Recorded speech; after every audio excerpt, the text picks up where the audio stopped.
guys, Matt, IronTrap Garage, working on the Ford Free T again. So the last episode you saw, we got the center cross member all built. We drilled the holes and got the pedals mounted, and they are Ford F1 pedals, and they are way too tall. Obviously these were meant for a truck where the body sat up a lot higher, and you sat on your seat a lot higher. So we need to shorten these pedals, so today I'm going to work on getting the pedals chopped and shortened down and try and get them all kind of sitting where they need to be. So it should be pretty straightforward, so let's start.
Alright, before I get too much further, I figured I'd stop and just do a little update on what we're doing on the project, and just give a little tip that I like to do. So, I didn't get the shots of it, but I ended up cutting this a couple different times. I keep cutting it until I get it to the length of the pedals that I want. I usually take a little off at a time, and you can tell. Don't just take one big chop, because it's harder to weld it back together. So, got this all done. I use painter's tape a lot of times to tape it together. I fit it in and out of the car a bunch of different times and sat in the car, kind of got a feel of how everything feels with your legs and the throw of the pedals.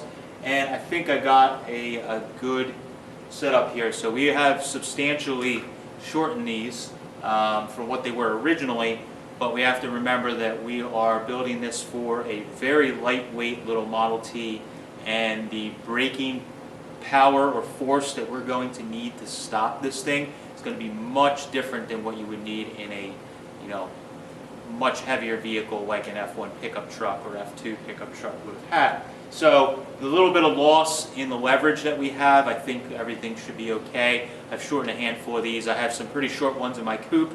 I have no problem at all with hammering on the brakes, and I've never felt that my leg wasn't strong enough to stop the car. So the little tip I have here is I cut and bevel these pretty hard when I do shorten these pedals, and what I usually do on the first pass is with the TIG is I take it and I melt the two pieces together at the very center of our weld joint here. I melt those together with no filler rod, and what that does is I want to make sure that I get all the way from the very center of this piece. We have the metal melted together and is blended, rather than just starting with trying to weld this up in one pass, where when you're adding the filler rod you may have a section where you might miss a little part. So I like to blend it together in one shot like this. It also gives me a little time, which you may have seen in the clip before this, where as I'm blending it together with my other hand, I will twist the pedal a little bit to get it to kind of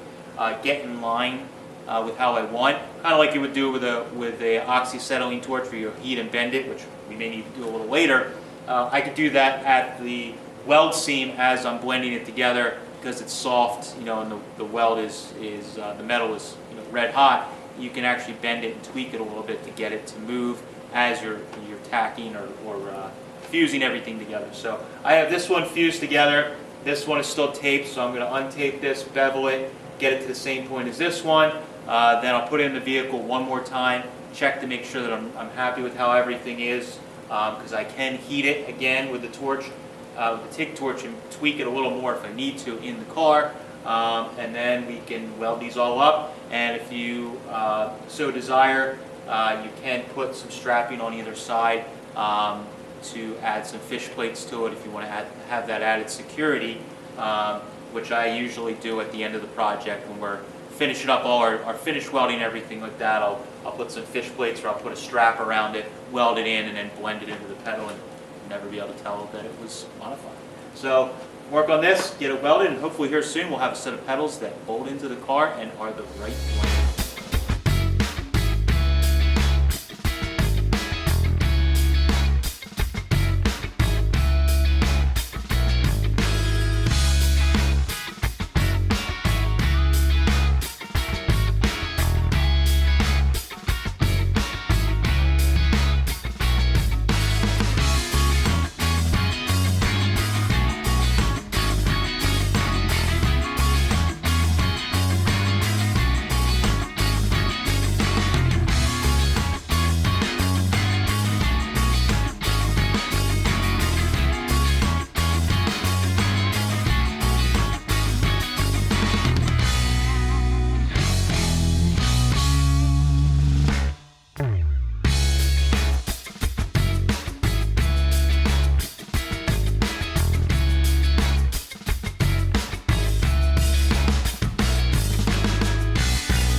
Alright, so after a little bit of welding and some action with the torch, we got these pedals fitting pretty darn good, and we took a lot off and modified quite a bit, even though it was only a few steps along the way. So you saw me welding it. I talked about how I tack welded or fusion welded everything together. In between that and the shots of me actually welding it, I put it back in the car, sat in the car, kind of test fit it, and got a feel for how everything seemed to be working, and it was actually it was working pretty good. I didn't have to cut it apart or shorten it or lengthen it anymore. The height was really good. Now what was happening though is when I cut all that length out of it, it kind of messed with the angles of the pedal, the way that they were shaped, and it basically put the pedal pads, when I put them on, to the point where they were kind of like straight down, where I would have had to actually push like down to activate them,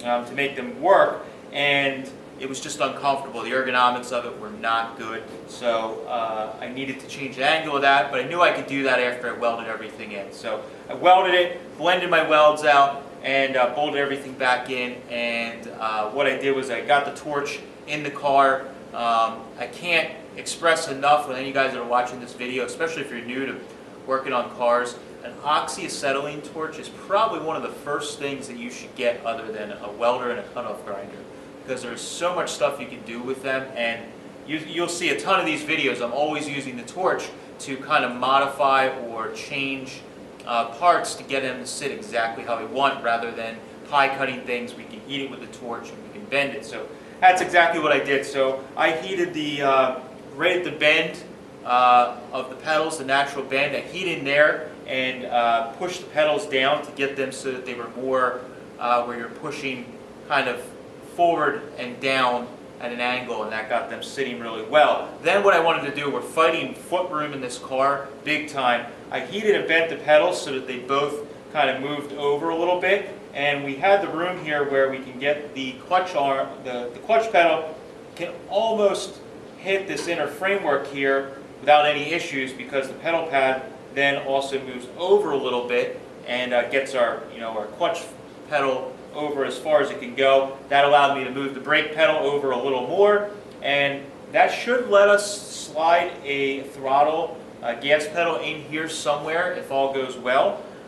So we should be able to sneak that in there, I hope, if everything will go well. We'll have to see once I get a tunnel. But pedals fit good. They are comfortable for being a Model T, of course. They're pretty darn comfortable. I think it'll work really well. And now we can start kind of building the floors and the firewall next. Now that we got all this kind of made and established, we can start building the inside of the car and start making it kind of look more like a car here inside. So that's all I got, guys. I appreciate you following along as always. This is a quick little video, but hopefully it was something informative for you guys that want to do F1 pedals in a smaller car. This is the basic procedure for doing it. We do videos, as always, on the Ford Freak T right now. We do videos on Tuesdays. The Sweetheart Roadster, we do videos on Fridays when I have stuff going for that. And then we throw in videos in between on either of those 2 days of us doing some interesting stuff. So thanks guys for watching. Catch you later.